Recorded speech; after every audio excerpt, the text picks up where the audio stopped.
Okay, welcome back to the channel. So what we are going to be talking about today is TPS sensors. What are they? Why you need one? What types there are? And what we're going to be doing for the Volvo with the standalone. So the issue that I ran into with the Volvo throttle position sensor is that it was a switched sensor. So what that means is that there was only a wide open throttle switch, a idle switch, and a cruising switch. So basically it was like 3 switches within the travel of your throttle, which, you know, your little throttle valve opens and closes. So I can get this to like right on. I'll zoom in on this after kind of show you what I'm talking about. But the throttle shaft is actually pretty universal. And so what I did is I got a BMW, what I did was I got a BMW E36 TPS, which is a potentiometer style. So you have a ground, a 5-volt source, and then a signal source, which goes back to the ECU as the signal. And basically you're just measuring the resistance change, and that resistance causes a voltage drop, and that's what the ECU uses as the signal to determine where the throttle plate is. And this is important for map-based tuning because it knows when to put the car into an idle, state for tuning. Like you're on your fuel map, whenever you'll have, it'll be an idle, and then you can have it so it'll be like wide open throttle, like fuel enrichments and stuff. And you can use that also for like acceleration enrichment, because you can tell, the ECU can tell how fast the TPS is moving, you know, through its from like closed to wide open throttle. You can do that with all sorts of stuff for tuning. You can actually even tune the engine with just the TPS. A lot of people do that for ITBs. So what I did was I got the BMW one, right? And the issue that I ran into was that it was, let me put this down. Hopefully you can still hear it. Hopefully you can still hear that. What the issue I ran into was that when you push it in, and I'll show this all close up as well, it doesn't reach because the Volvo one is very thick. So what I did, I took my throttle plate and I modeled up a plate on here to then space it off the correct amount. I don't know what the distance was, but I'll show this as well. Mounts on there with some M4 button heads, and then this would go in here. And I marked where 0 is on the on the gauge itself, so we know where 0 is, so we can put these nut certs in. And I'll show you that too. But I'm going to mount it in there with nut certs, and then I can use a BMW TPS sensor to tune the throttle position response. So like that's pretty dope. It'll be map-based tuning. It'd be all. I'm getting rid of the entire Volvo ignition system. I don't like it. I don't like how it's 2 separate systems, and like some of the stuff talks between the EZK and the Bosch fuel. I don't want to deal with that. It's way easier to just run one and then tune it based off of map. So let me get in close and I'll show you exactly what I did. All right. So on your throttle plate, you'll see this guy right here, right? Got your little plate and all that good stuff. Position you just a little bit better. All right. So you got your plate. And you can see that when you rotate this little D-shaped shaft rotates. So what you need is to take your, basically the easiest way to do this, I might show a clip of this in the video. Okay, so what I did is I took a picture. You have to make sure it's like top down as best you can, like flat. You can see this is just a little bit off, but that's okay. As top down as you can. So you import this on your canvas, you go to insert canvas, select a picture, put it in, and then what you do is you draw on top of it. Literally that easy. I verified measurements with the calipers on the throttle body just to make sure that all of this was like the correct size. You can scale it so it is. And then after that, I extruded a sketch out into a body and 3D printed it. That easy. But you take a picture from top down of this as level as you can, and then you just trace this in Fusion, and it's like super easy. and then you just print the plate to the depth that you need. But this is what it looks like after you print it.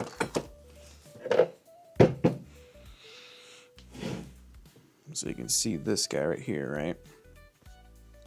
And then you can see the yellow things that I have marked. Let me pull these screws off quick, because I'm gonna nut cert these. Oops, dropped one. But you can see on the inside of there's like that D shape, right? So that will mount perfectly in here, just like that. And then what we do, we will get that marked perfectly flat, and this will rotate. If I can show you. Basically, this will rotate and tell this guy what the position is. And this was kind of one of the bigger issues that I ran into, was doing this, and then the timing thing, which I will get into. I'm going with a custom. I basically had I designed and printed first a 3D printed 36:1 crank position sensor to fit on the flywheel, or to fit on the crank pulley, and I'm just gonna do my own timing system. It's really easy. It's actually a lot easier than I thought it would be. Thought a lot of this stuff was hard, but really it's not. So now what we're gonna do, take this off, and I'm going to heat the heat sink, or heat, whatever these freaking things are, the heat little nuts for plastic, and sink them in there, and then that'll let me mount this to 0. So let me get that set up.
If everything works as it should be able to just put this guy in here. So this should line right up with this. And these screws should, or shorter ones.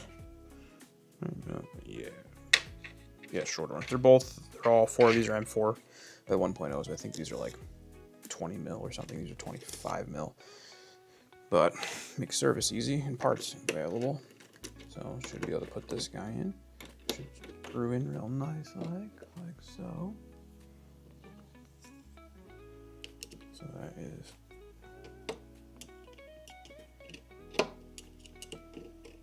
on there, nice and tight.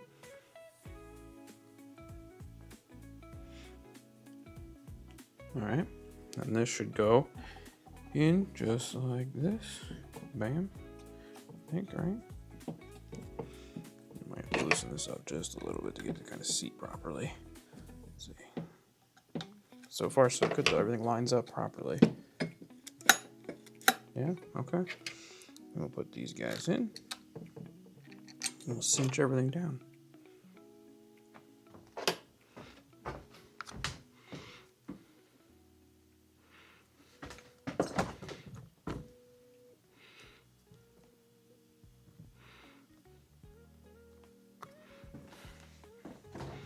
Okay, so everything in there.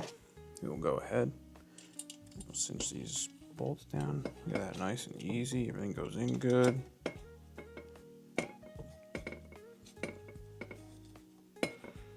Try to get a nice even torque. In. And what I'll end up doing is I'll probably take this back apart once I'm ready to like actually run it and do blue Loctite on everything just to, you know, make sure. Right. Look at that.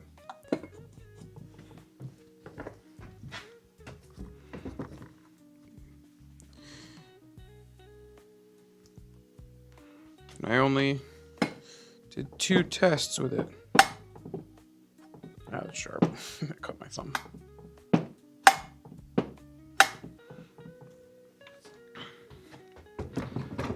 But yeah, now this will allow me to do a bunch of tuning in the Tuner Studio software, which is awesome.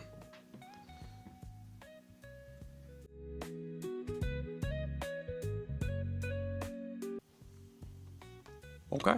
I hope that you guys enjoyed this short video. I hope it was useful. If anybody would like to, I don't know, purchase one of these, if you're doing a build kind of similar to this, just hit me up. I can put them together, or we'll figure something out.